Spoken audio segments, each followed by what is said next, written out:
Biogas की पैदावार के लिए खास इकसाम के बैक्टीरिया का मखसूस हालात में नामियाती मटेरियल के साथ अमल करना ज़रूरी है। इस तरह हमारे सामने 3 चीज़ें आती हैं जो बायोगैस बनाने के लिए ज़रूरी हैं। ऑक्सीजन की गैर मौजूदगी, नामियाती मादा, ऐसे मादे को कहा जाता है जो कसीर ग़िज़ाई अज्जा पर मुश्तमिल हो और जल्द हज़म हो सके। इनको हम 3 बड़ी अक़साम में बयान कर सकते हैं। पहली, कार्बोहाइड्रेट, इसमें नबाताती जूस और नामियाती मीठा वगैरह शामिल होते हैं। दूसरी, फैट, चर्बी वाले अज्जा वगैरह इसमें शामिल होते हैं जैसे रोगनियात और दूसरी नबाताती चीज़ें। तीसरी, प्रोटीन, इसमें चारा, अनाज, गोश्त और फुजला इस तरह की चीज़ें शामिल होती हैं। दोस्तों, ये मवाद मुख्तलिफ अशकाल में हमारे इर्द गिर्द वाफर मकदार में मौजूद रहता है, जिसे हर किस्म का सब्ज़ चारा, फसलों के बाक़ियात वगैरह, जानवरों का फुजला, जानवरों का पेशाब। इसके अलावा अगर तफसील में जाएँ तो लातादाद चीज़ें ऐसी हैं जिनसे बायोगैस बन सकती है। बायोगैस बनाने में अहम अमल दखल बायोगैस बनाने वाले बैक्टीरियाज़ का होता है। अब सवाल ये पैदा होता है कि बैक्टीरिया नामियाती मादे में आए कहाँ से हैं। नामियाती मादा अगर खुली फिज़ा में पड़ा रहे तो ये कुछ ही वक्त में इसका नामो निशान भी मिट जाता है। दोस्तों, ये अमल एक मुसलसल ग़िज़ाई ज़ंजीर कहलाता है, जहाँ पर हर जानदार दूसरे जानवर को खाकर ज़िंदा रहता है।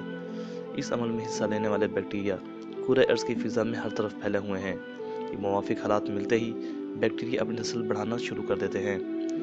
कुछ बैक्टीरिया नामियाती मादे में फर्मेंटेशन का अमल शुरू कर देते हैं, जबकि दूसरे किस्म के बैक्टीरिया अपनी मखसूस रतूबतों की सूरत में कुछ ख़ास किस्म के केमिकल पैदा करते हैं। इनके बाहिमी अमल से कुछ मुख्तलिफ किस्म की गैसेस पैदा होती हैं।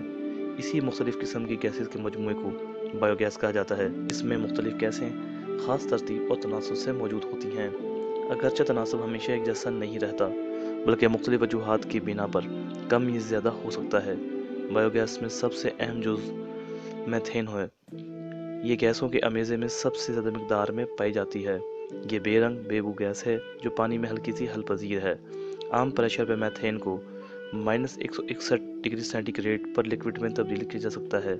वो बैक्टीरिया जिनके ज़रिए मीथेन पैदा होती है, इनको मीथेनोजेंस कहा जाता है। ये गैस हमारे लिए एक बहुत पुरकशिश होती है क्योंकि जल सकती है और हमारे लिए बतौर ईंधन बहुत फ़ायदेमंद है। अब बात करते हैं ऑक्सीजन की गैर मौजूदगी में फर्मेंटेशन की। कुदरत की तरफ से जारी होने वाला ये बैक्टीरियाई अमल अगर ऐसी जगह पर जारी हो जहाँ ताज़ा हवा का गुजर ना हो और ऑक्सीजन बिल्कुल मौजूद ना हो, तो ख़ास किस्म के बैक्टीरिया के ज़िंदा रहने और नस्ल खेज़ी के लिए ज़्यादा मुवाफिक बन जाता है, जो बायोगैस बनाने के अमल में हिस्सा लेते हैं। बल्कि ऑक्सीजन की मौजूदगी की सूरत में दूसरे बैक्टीरिया गालिब आ जाते हैं जो कि मीथेन नहीं बनाते। ऑक्सीजन की मौजूदगी में इस अमल को एरोबिक फर्मेंटेशन भी कहते हैं। ऑक्सीजन की गैर मौजूदगी में इस अमल को एनारोबिक फर्मेंटेशन कहा जाता है।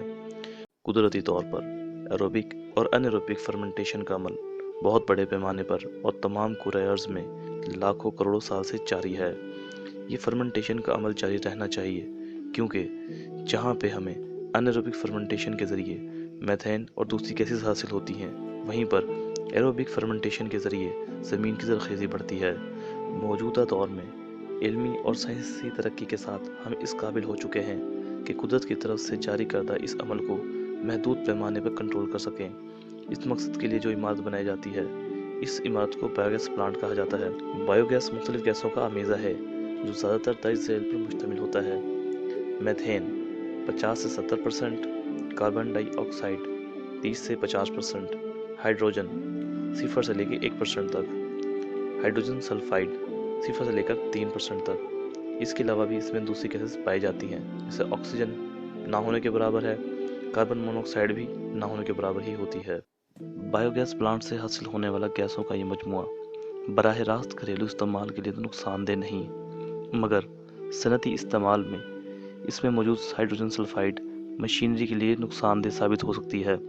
इसीलिए इसको पहले फ़िल्टर किया जाना ज़रूरी होता है।